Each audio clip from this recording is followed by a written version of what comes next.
And now, everybody, are you ready? Yes? Oh, I don't hear much voices. Are you ready? All right, let's start now. Let's begin the Tech for Impact.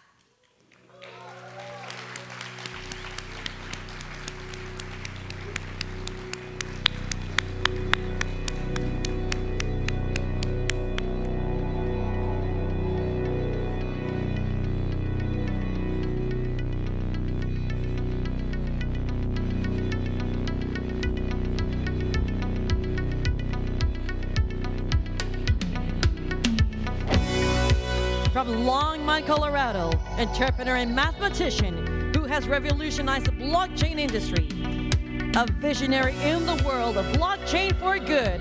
Ladies and gentlemen, please give a warm applause and welcome to Charles Hoskinson.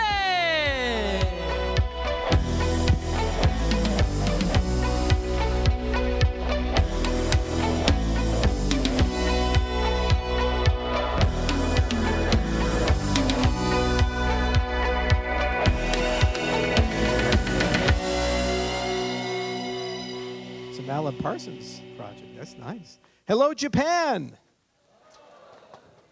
Thank you all for coming. You know, I haven't been in Japan since before COVID. I used to come here about every 6 months to a year, and it's good to be back. It really is. It's one of the most beautiful countries, and they are some of the kindest and just most incredible people. Cardano, very long ago, got started here in Japan. It was 2015. It was a very different time in the world, and you know, we're going through a lot of changes right now in the Cardano ecosystem, so it's given me the opportunity to reflect a bit on my own life and how the world has changed since I was born. Some of you who know me know I was born in Hawaii, of all places. I was born on this little island of Maui, a little town called Wailuku. I grew up in a town called Makua. And when I was young, I used to take my bicycle and drive my bicycle to the library, and I would put books in and drive them back. The problem with Hawaii is it always rains every single day. So if you really wanted to read something, you had to wrap it in a plastic bag, put it in your bicycle, take it home, get rained on. You really had to work for that knowledge. It took in the 80s and 90s and every decade before, until the event of the internet, time and effort and money to move information. And that's the way the world was structured. That's why we have big cities. It's why we have large universities. It's why people tried to aggregate themselves around information hubs. You have Tokyo and London and Wall Street. You have Silicon Valley. You have these places. You're close to where everybody knows each other. Everybody can talk to each other. Then the internet comes out, and suddenly we can instantaneously move information anywhere in the world to anybody. And we weren't prepared as a global society for the consequences of that. Our governments weren't prepared, our democratic processes weren't prepared, our institutions weren't prepared, our businesses weren't prepared, our media wasn't prepared, and we thought, decade by decade, that we were getting a handle on it. The challenge is that when people can talk to each other, people can coordinate with each other, they can collaborate with each other, they can do business with each other. In the last 30 years, since we really all started getting online, we've had conversations about how does the entire world change because of this, including the nature of money itself. When I was born, when many of you were born, money was a very regional concern with a parent, the US dollar, behind it. Or if you lived in the Soviet system, they had their own way of doing things. But the world was basically bipolar, one way or the other. And there was a very good defined order of what is money, how does it work, how does banking work, how do financial services work. Then suddenly, if people say information can move instantaneously, why shouldn't money move instantaneously? And then suddenly, if information can be digital, why shouldn't money be digital? And that led to the rise of the cryptocurrency movement. And I was there in the very beginning, very early days. I know that because Bitcoin was worthless and we had to pay for our own coffee and nobody cared about us. And those were good times. They were fun times because everything was philosophical. Nothing was about tokens. Nothing was about making money. And we just got to talk about how can we make a better world. The core of both of these concepts, the movement of information and the movement of money, really what you're talking about is how in a global world where people don't trust each other, where you don't want to put somebody in charge, can you build a system where we can trust each other and we don't need people in charge? When you look at the lens of the economic, political, and social systems, when we talk about impact, what we're really talking about is that we live in a world of the haves and the have-nots. Some people have money. Some people have clean drinking water. Some people have clean air. Some people have wonderful real estate, beautiful neighborhood. Some people have safety. Some people have certainty about their life, that the investments they make, the world around them is stable and secure. Japan as a country has invested so much collective effort in becoming one of the most beautiful and stable nations on the planet. Having traveled to 74 countries, I can assure what you have here is a very rare thing. There are so many people, billions of which, they live with the have-not. Rampant inflation. They live with unsafe water, unsafe food, war, as we've seen in Ukraine, we've seen in the Middle East, we see in Ethiopia, you see in so many places around. And if you want to rebuild the economic, political, and social systems, what you're trying to do is get rid of the haves and have-nots and just replace it all with everybody has. Pretty simple, pretty hard to do. The reason being is that the systems of the legacy world were never designed with this type of view. They were designed for a world where information doesn't move instantaneously. They were designed for a world of kings and strong men and strong leaders. They were designed for a world where people don't travel. And they're designed for a world where we don't do business with each other like we do today over the internet. So when you talk about impact, you really have to think, this is not about raising money. This is not about somehow mastering a pitch and convincing people to help out or starting a business or figuring out how to build a well for a particular country in a particular jurisdiction, in a particular village. This is ultimately a question about systems. And we've done this before as people. When we look at the 18th century and we look at where the world was at in the 18th century, the vast majority of people in the world lived on farms. They didn't travel more than 50 miles during their entire lifetime. They were illiterate. They couldn't read. They followed whatever particular faith that they grew up with and had no ability to choose their own leaders. This was the lived experience for pretty much the vast majority of the entire human race, regardless if you were born in China or Japan or even the United States or Europe, any of the European powers. They had kings. Then we look at the rise of the 19th century, the Industrial Revolution, and suddenly all the people started moving into a different system. They stopped working on farms, they started working on factories, mass education occurred, people started reading, they started collaborating with each other. Travel became incredibly easy. We had railroads, and later on we had automobiles, and then as we entered the 20th century, we have airplanes, and the world radically changed. Now, did our government stay static? Are we all ruled by kings? No, we started embracing at the same time, it's not a coincidence, a completely new model of governance. We started embracing republics and democracies. We started embracing this concept of bottom-up instead of top-down. We started embracing free market capitalism, these types of systems. So the thing is that technology is the key driver of social progress. When new technology comes about, it inspires people to look at the world differently, think about the world differently, to talk to each other differently, to think about themselves differently. And because of that, they start looking at their communities, they start looking at their neighborhoods, they start looking at the world around them, and they start saying, hang on a second here, why are we led by these people? Look at the United States. This election that we have until recently was dementia versus demented. We have two people in their late 70s running against each other who have no conception of how the world really works. They remember how the world was, but they have no material connection into where the world is, arguing over how they're going to restore and put everything back to the way it used to be. But the thing is, technology doesn't let you do that. Is everybody here going to turn in their iPhones? Are you going to stop using the internet?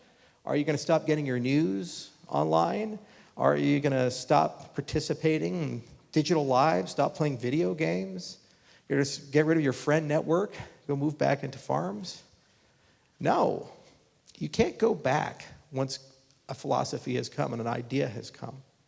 So what the cryptocurrency space has been about, part of it has been a discussion of what is sound money, and that's what the mainstream media reports and what we as an industry most vocally broadcast, because you have tokens, and they go up and they go down, and people become rich. They become millionaires and billionaires, and people lose spectacular fortunes. And it's fun and exciting to talk about these things. But at the heart of it, it's really about the technology, an exponential technology, a technology few people can build, but it impacts the lives of billions, that allows you to start talking around how do you rewrite the DNA of the economic, political, and social systems of the world as a whole. So a lot of people talk, for example, about climate change or environmentalism. It's something that's near and dear to my heart. I live on a ranch, and I have bison. The prior owners of that ranch, they dumped a lot of trash, and now I have lead in certain parts of my soil, and I have other contaminants. Back in the 1950s, they didn't care about these things, but I have to live with the consequences of it. You see, so I'd love to live in a world where things are clean. I'd love to live in a world where we don't believe climate change is going to cause catastrophic harm. Why can't we stop it? Because it's an economic and a systemic issue. It's an incentives issue at its core. What cryptocurrencies are about, the blockchain industry is about rebuilding and realigning incentives. You look no further than Bitcoin, you get the incentives right, and you go from a single person on a single laptop designing a protocol to 15 years later, thousands of mining pools all around the world, vertically integrated data centers, a huge ecosystem worth $2 trillion collectively. There was no bureaucracy. There was no government endorsement. There was no agency of Bitcoin. There was no spokesman that went around every day and said, you should adopt this. No, it was just simply getting the incentives right. And once people had those incentives, they started working together, they started collectively coming together, and then suddenly we're there. When you think about environmental problems, they're much the same lens. You have to get every company in the world to wake up and start thinking about how they do their business differently. And even if you have the power of the law on your side, how do you in a multipolar world get everybody to get along? The US won't follow the Chinese regulations, nor will they follow the Russian. We're kind of in a conflict with each other. The Chinese won't follow the US standard. The Russians won't follow the US standard. So what are we going to do? Pass a law for half the world? When we live in one world, it's one order? Doesn't make any sense. So you need incentives to push people along. Where people don't do it because the law says so, they do it because it's in their best interest and it's profitable. This is the first great lesson of my career being in the cryptocurrency space for so long, is that we as an industry, one of our first and most powerful tools is the ability to talk around how to incentivize people to do certain things. Some of you are entrepreneurs in this room. Some of you are trying to build startups. You're trying to create things. What's the number one thing you have to do in a digital startup? You have to get users. Where do you find your users? How do you get your users to join? How do they participate? It's an incentives issue. Why? Because they have finite time. And they're trying to make a decision. Do I spend my time in your product and service or somebody else's? So what incentive do they have? You have to figure it out. That's why our industry is so powerful and it's grown so quickly, is that we were able as an industry to collectively think about open source and start standardizing different patterns of incentives. It's a really powerful tool. And if you're an environmentalist and you're thinking about how do I solve that problem, that is an example of a tool that you should master and learn. The legislative tool never works because people always try to find a way to get around it. And even if you have a stable structure, what happens when a war breaks out? What happens when politics fall apart? The old understandings and orders, they just don't work. And if your laws contradict the incentives of the participants are going to cheat. That's a human reality. When we think about political systems, one of the biggest issues that comes up is inclusion. Disenfranchising people, either directly or indirectly. The sanctity of the vote. In Venezuela, they just had an election. The current president's holding on to power. The person in the opposition party says he won. Who won? Well, probably the opposition party, but do we know? We don't. Why? Because we don't actually know if the ballot is secure. We see this all throughout the world. Russia just had an election. I don't know if many people here believe that it was a fair ballot with Putin. Arrests his political opponents. This is happening in America too. And so how do you have stable political systems if half or more of your population feel that what they're voting on doesn't count and they're being disenfranchised and left behind? Does the government by and for the governed have legitimacy? And how do you make controversial, difficult decisions if people don't feel like they're part of that system? Again, when we look at the cryptocurrency industry, blockchain industry, we have the single hardest governance problem to solve. You have these protocols that live in every country at the same time. Every language, every set of values, every group of people. And somehow we have to collectively come together, even though we don't know each other, and there's really no incentive for us to come together natively, and agree on things in order to upgrade the system for the greater good of everybody. That's a governance problem at its core. And people have to trust that when those decisions are made and the system upgrades, that the majority of the system was along for the ride and they actually agreed to do this. So, under the hood, in addition to being incentives engineers, we're political scientists inside this industry. We have to figure out how to build voting systems.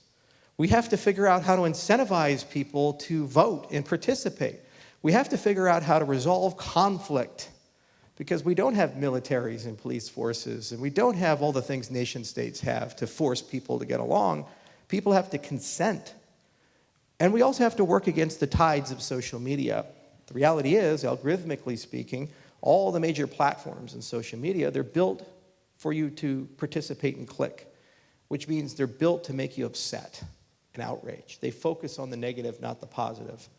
So when you look at these types of things, that translates to what? It translates to people not getting along. Well, I see this in my own experience. Growing up in America, when I was a kid in the 80s and 90s, most of us didn't know the political preferences of the people sitting next to us and didn't care. Now, it's so polarized and extreme, people don't talk to their family members anymore. They don't go to holidays and events. People hate each other, people they've never met, just off the basis of their political preferences. It's how polarized and how bad it's gotten, and it's only getting worse. It's a problem. Well, I have to take those same group of people, and I have to get them, for governance reasons, to actually talk to each other, like each other, trust each other, work together in some way or fashion to discuss how to upgrade these types of systems, which means we have to actually look at completely new ways of communicating and organizing. Why is this relevant? Well, we have to do the exact same thing for social impact. We have to somehow get, despite the fact that Russia is in a proxy war with America, Russia and America to agree on certain things and work together on certain things for the greater good of people. The same for China. They have to work together in some way. They don't like each other. They don't trust each other. They don't really want to talk to each other. But we have to be adults because there are problems that are larger than all of us. When we look at the other exponential technologies of the 21st century, this is probably the biggest example of where we need to work together. For example, many people in this room are very excited, and some are worried about the prospect of AI. It's very powerful. It's an incredible tool. And everybody's working on it. Russian scientists are working on it. Chinese scientists are working on it. We're just about to speak at Tokyo Tech tomorrow. There's amazing professors there at that institution who are working on AI. And one of the big words of AI is alignment. So the question is, how do you align AI so it's in our best interest as people? Don't we have to work together and talk to each other, collaborate with each other to come up with a common definition of what is our best interest? If you ask Vladimir Putin, what is your best interest? For the Russian people, he'll say, well, it's Vladimir Putin's best interest. Is that equivalent to the people of Japan or the people of America? Or vice versa, in the United States? If you say, what's the best interest of AI? We say, well, preserving the American way of life. You guys are all okay with that, right? Some are. I'm an American. I don't know. That's the issue.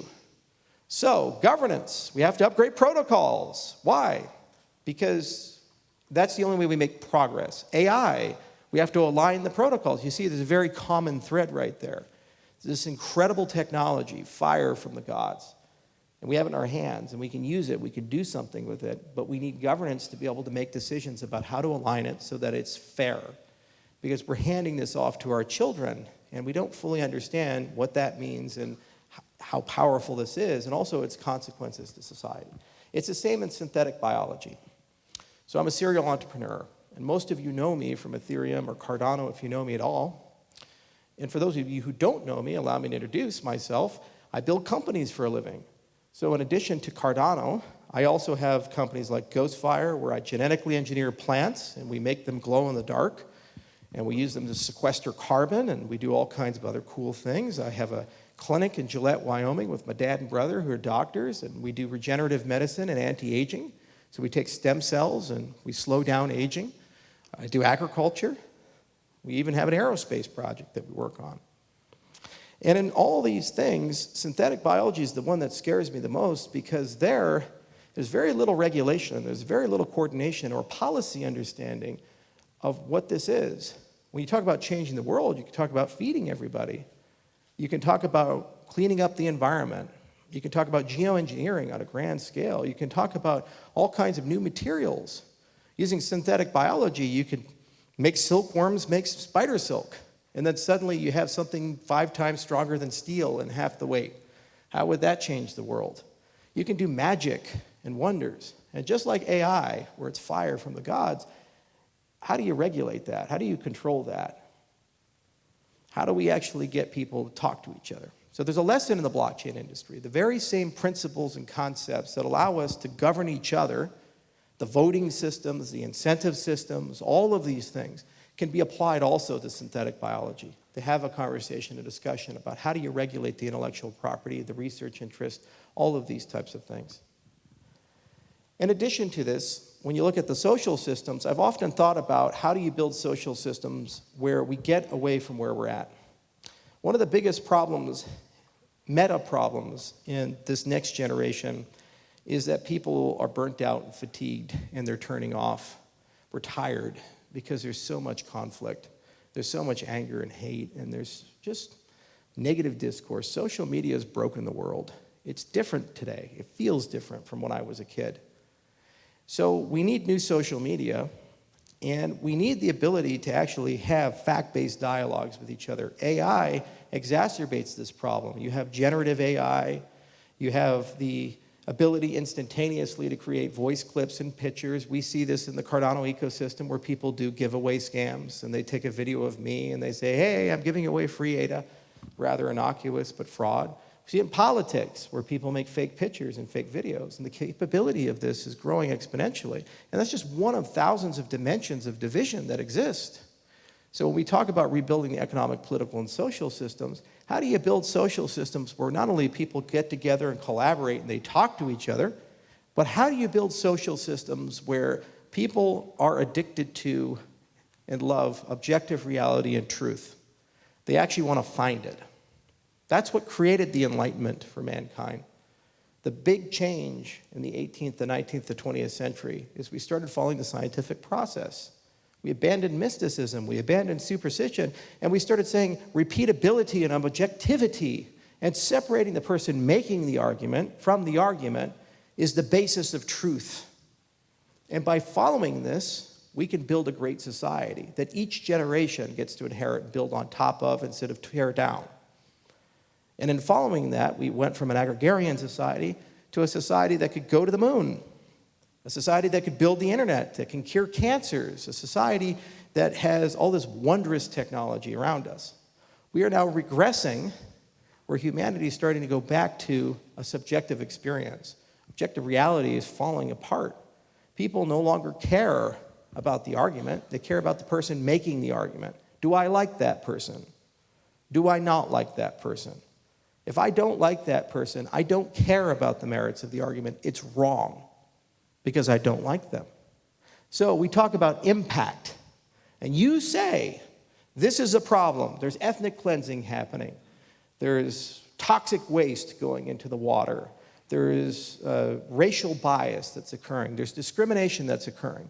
And you have all this evidence that you've spent years of your life aggregating together and thinking about. And then you present it. How disheartening it is, after all the time and effort that you've put in, that the person listening to you is going to base the truth of that solely on who are you to them. rather than the evidence you have. How do we make progress if that's the case? Because the problem with social media is its job is to make everybody hate each other. Because when you hate each other, you have the highest level of engagement, the highest level of clicks, the highest level of interactions with the ads and the algorithms. Yet again, the cryptocurrency industry.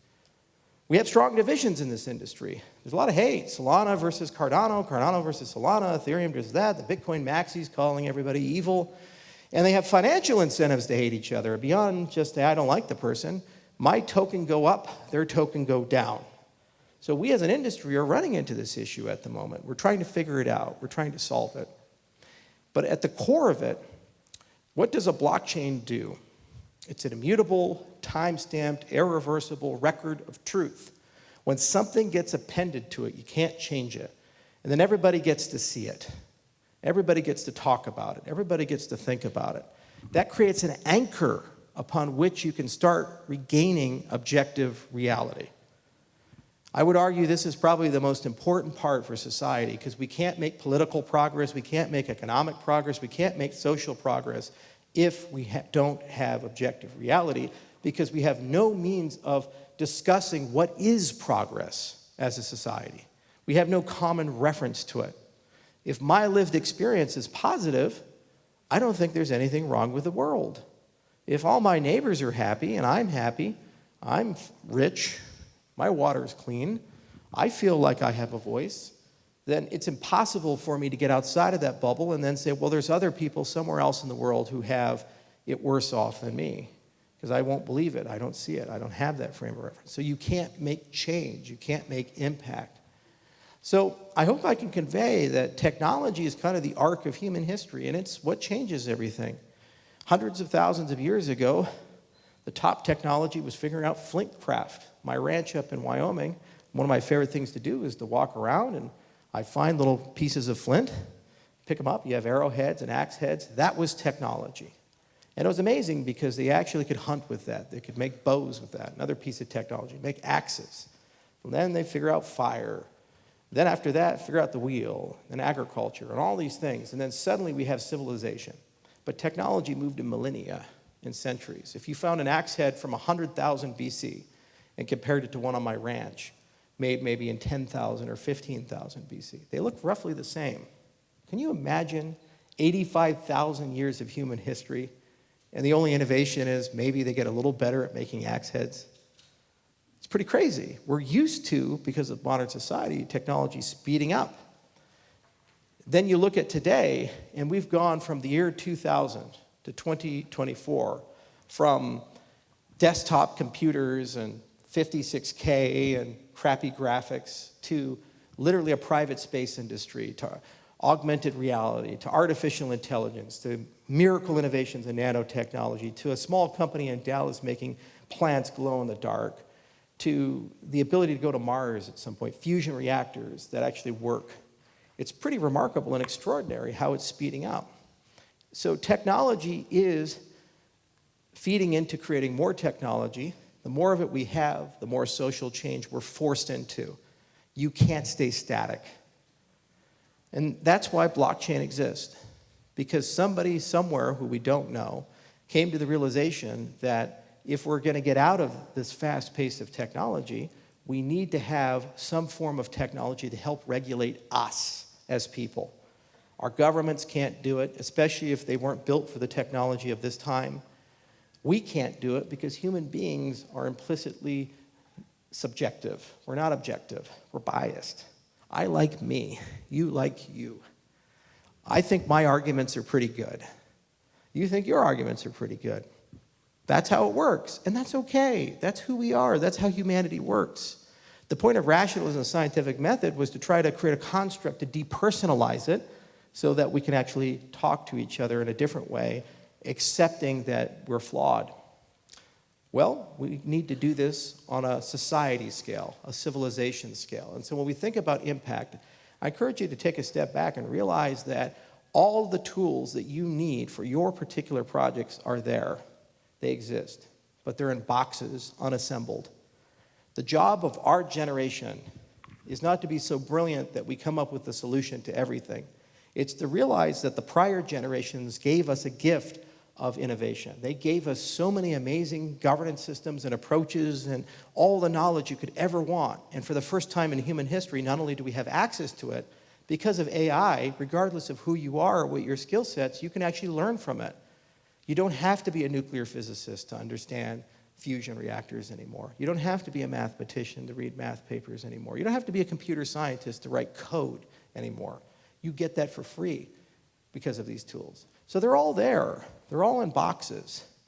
And the challenge is to take them out and understand at the core of it is we have to get along and figure out how to do that. And we have to create the incentives for that. And then we have to recognize what blockchain does is it gives us a true neutral commons that's above humanity once you come up with a logic to hold everybody accountable. That's the magic of what this industry has done. And actually watching it for the last 12 years, and from my TED Talk to today, I'm never more hopeful. Going to real-life use cases, right now in Kenya, we're servicing loans, microfinance loans. When I did my TED Talk, it was a hypothetical construction. I used Afghanistan as an example. Turned out it was Kenya. We're getting it done. At Hyperledger, we have a project called Identis, where we've created an identity stack that has a completely new notion of how to identify people and build credit scores where people own that. With Cardano, we coordinate on a scale of millions of people, a decentralized government. Didn't exist in 2015. Exists today, right here, right now. And we're learning real time how to write a constitution, how to elect people, how to build completely new ballot systems. There are dozens of projects talking about new social networks, veracity bonds, prediction markets for truth. When you look across our industry as a whole, all the projects of it, there's so many tools in those boxes. And all you have to do is take the time to get to learn those tools, to integrate those tools. And I have no doubt if you do so, you can take advantage of the single most powerful tool of our industry in that it is exponential. Humanity's not used to this. The first technology to do that was nuclear weapons. When you put a little bit in, you get a lot out, much to the horror of humanity when we discovered it. Well, there's plenty of exponential technology because of the nature of this technology. 5 or 10 people working together diligently can build something that can impact the lives of billions of people. You don't need to be a billionaire. You don't need to be the head of a country. You don't need to have giant networks. You just have to get the right initial condition and launch it with the right incentive set. And just like Bitcoin's growth, which went from nothing to 450 million people with $2 trillion of an ecosystem in 15 years, you could do the same. That's how you change the world, is you have to understand that the world to change needs new systems, and every person in this world, in this room, can actually now be a first-class citizen in changing those systems, upgrading those systems, updating those systems. So thank you for listening. I do appreciate it. I always love these events. I get to talk a little bit more philosophically, but I can assure you we are making amazing progress, and I can't wait to see what all of you build and what we can do to make the world a better place instead of a worse one. Cheers.